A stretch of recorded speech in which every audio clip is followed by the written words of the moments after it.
से ये अपने ही लोगों को खड़ा करके उनको पटके डाल देते हैं और उनको बता देते हैं कि इतने लोग कांग्रेस से छोड़ के भाजपा में मिल गए।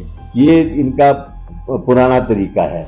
यहाँ भाजपा के लोगों को जनमत नहीं मिला है और वो धन बल से कमाना चाहते हैं।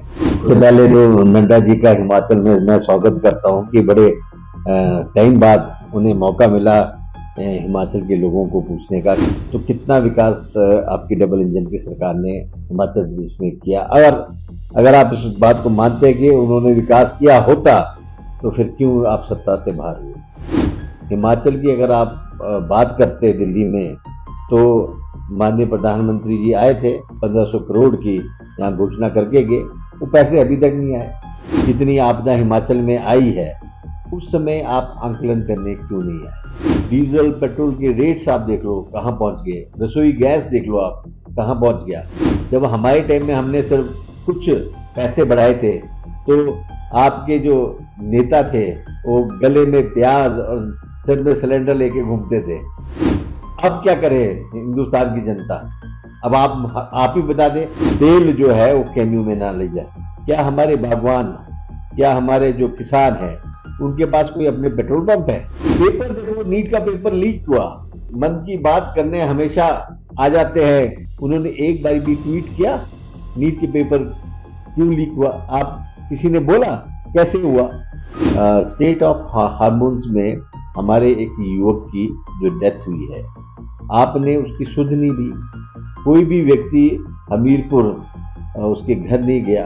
आपकी सरकार के लोगों ने क्या कदम उठाए। सबसे पहले तो नड्डा जी का हिमाचल में मैं स्वागत करता हूँ कि बड़े टाइम बाद उन्हें मौका मिला हिमाचल के लोगों को पूछने का, क्योंकि वो बता रहे थे कि मैंने सुना उनको कि मैं जो मेरी जन्मभूमि है वो हिमाचल है और कर्म भूमि अपनी वो दिल्ली को बताते हैं।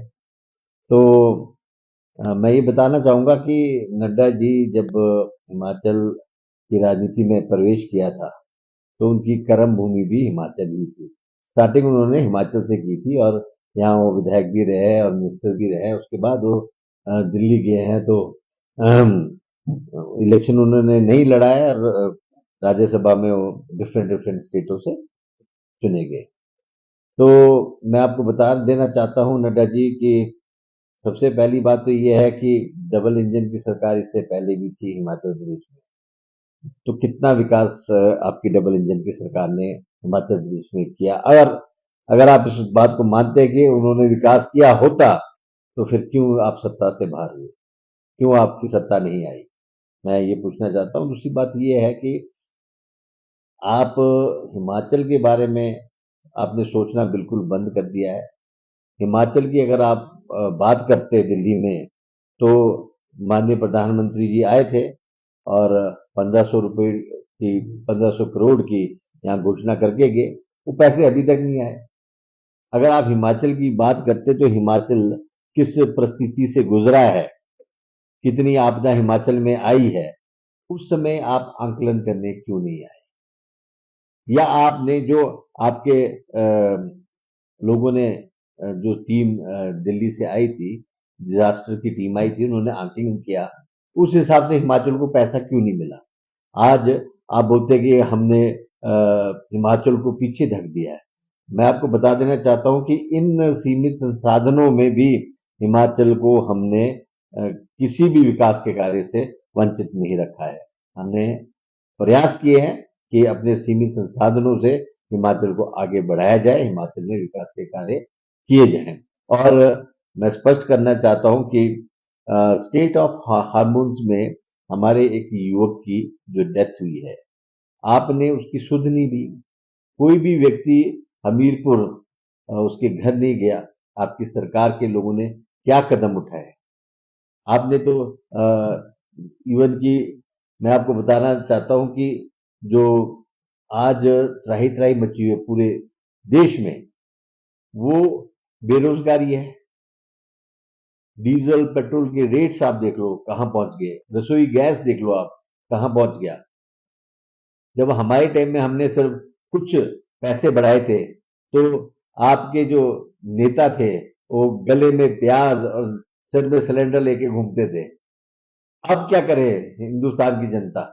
अब आप ही बता दें कि इस परिस्थिति में क्या करना चाहिए कि आपने जिस हिसाब से रेट बढ़ाया, और दूसरी एक और राइटर आपने पूरे हिंदुस्तान में, पूरे भारतवर्ष में लगा दिया कि कोई भी तेल जो है वो कैन्यू में ना ले जा सके।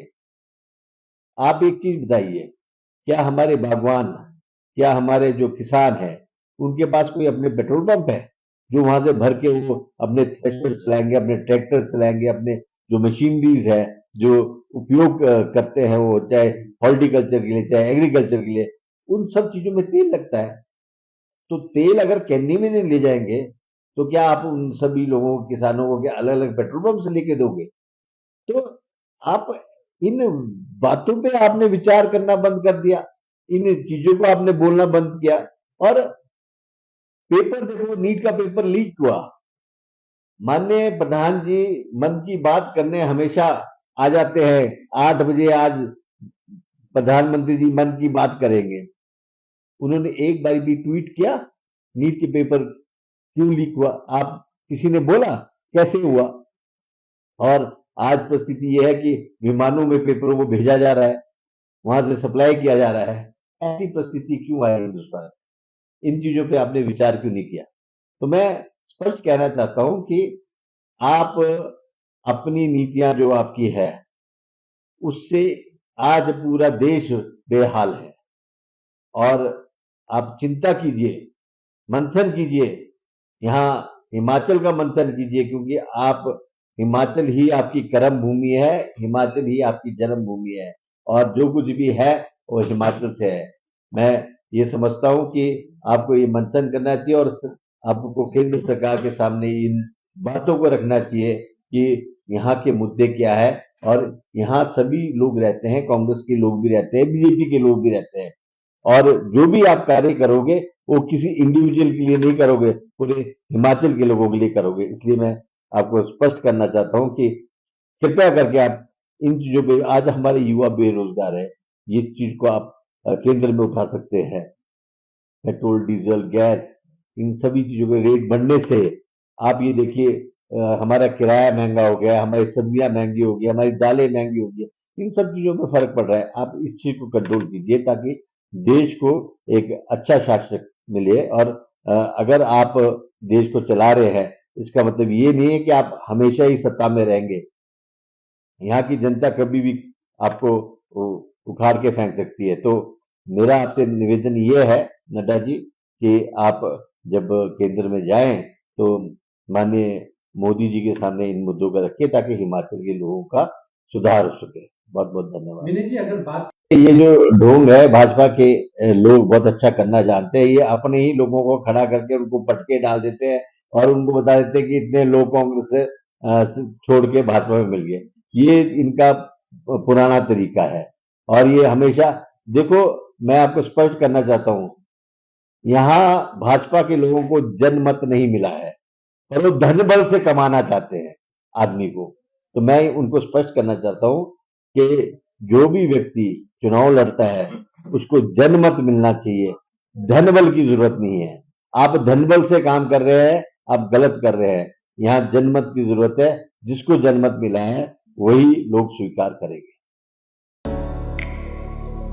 बागवानों के लिए वरदान, हिमाचली सेब की शान कोई और नहीं। हाईटेक इंजीनियर्स हिमाचल की सेब ग्रेडिंग, कलरिंग, पॉलिशिंग और सॉर्टिंग मशीनें, 30 सालों का अनुभव और बागवानों का सच्चा भरोसा। केवल बनी बनाई मशीनें ही नहीं, आपकी जरूरत के अनुसार बनती है मशीनें और होता है कमाल, विद जीरो मेंटेनेंस कॉस्ट। अधिक जानकारी के लिए दिए गए नंबरों पर संपर्क करें। जहां सपनों को मिलती है सही दिशा और मेहनत को मिलता है मुकाम, ज्ञान, संस्कार और उत्कृष्ट शिक्षा का संगम, हिमाचल की सुरम्य वादियों में स्थित करियर पॉइंट यूनिवर्सिटी हमीरपुर विद्यार्थियों को प्रदान कर रही है गुणवत्तापूर्ण शिक्षा, आधुनिक सुविधाएं और उज्जवल भविष्य की राह।